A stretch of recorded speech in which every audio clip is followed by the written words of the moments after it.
Hi all, welcome to hills brownie Ooty channel. வீடியோக்குள்ளே போகிறதுக்கு முன்னாடி நம்ம சேனலை சப்ஸ்கிரைப் பண்ணிக்கோங்க. மறக்காமல் பக்கத்தில் இருக்கிற பெல் பட்டனை ப்ரெஸ் பண்ணிக்கோங்க.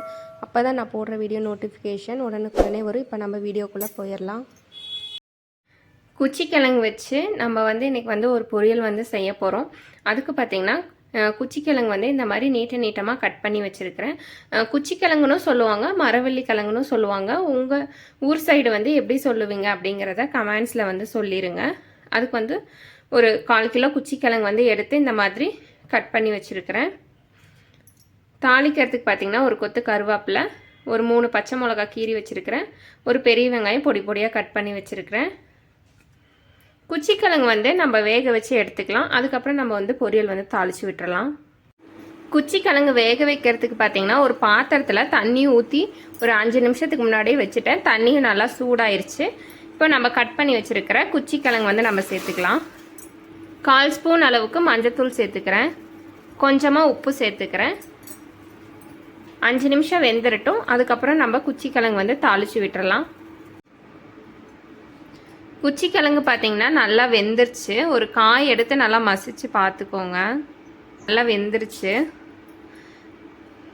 இப்போ குச்சிக்கிழங்கு நம்ம இறக்கிக்கலாம்.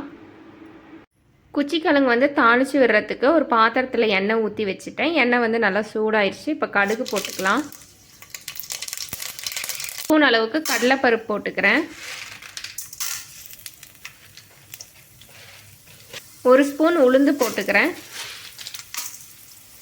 கடலைப்பருப்பும் உளுந்து போட்டதுக்கப்புறம் பார்த்திங்கன்னா ரொம்ப பருப்பு கலர் மாறுற அளவுக்கு வணக்கக்கூடாது. லைட்டாக அந்த மணம் வர அளவுக்கு மட்டும் வணக்கிக்கோங்க.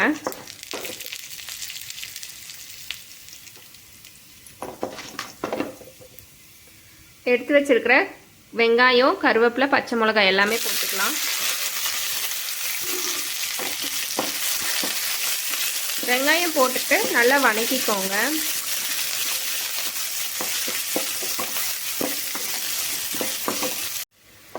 வெங்காயம் பார்த்திங்கன்னா நல்லா வணங்கிருச்சு. வேக வச்சு எடுத்து வச்சுருந்த குச்சிக்கிழங்கு நம்ம சேர்த்துக்கலாம். கிழங்கு வேக வைக்கிறப்ப கொஞ்சமாக உப்பு போட்டிருப்போம். இந்த டைமில் கொஞ்சமாக உப்பு போட்டுக்கிறேன். உப்பெல்லாம் பார்த்துட்டு சேர்த்துக்கோங்க.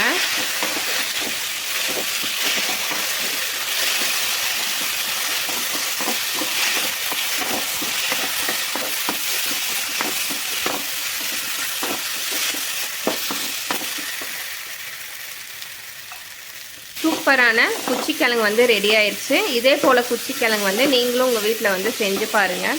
செஞ்சு பார்த்துட்டு எப்படி இருந்ததுங்கிறத கமெண்ட்ஸில் சொல்லுங்கள். குச்சிக்கிழங்கு நம்ம ஒரு பிளேட்டில் நம்ம வச்சுக்கலாம். ஸ்கூல் விட்டு குழந்தைங்க ஈவினிங் என்ன ஸ்நாக்ஸ் செஞ்சு கொடுக்கறது உங்களுக்கு தெரியல அப்படின்னா இந்த குச்சிக்கிழங்கு நீங்கள் செஞ்சு கொடுத்துருங்க. இதை நீங்கள் ஸ்நாக்ஸாகவும் நீங்கள் சாப்பிட்டுக்கலாம். பொரியலாக சாப்பிட்றதுனா கூட பொரியலாகவும் நீங்கள் சாப்பிட்டுக்கலாம். இதே போல் குச்சிக்கிழங்கு நீங்களும் உங்கள் வீட்டில் செஞ்சு பாருங்கள்.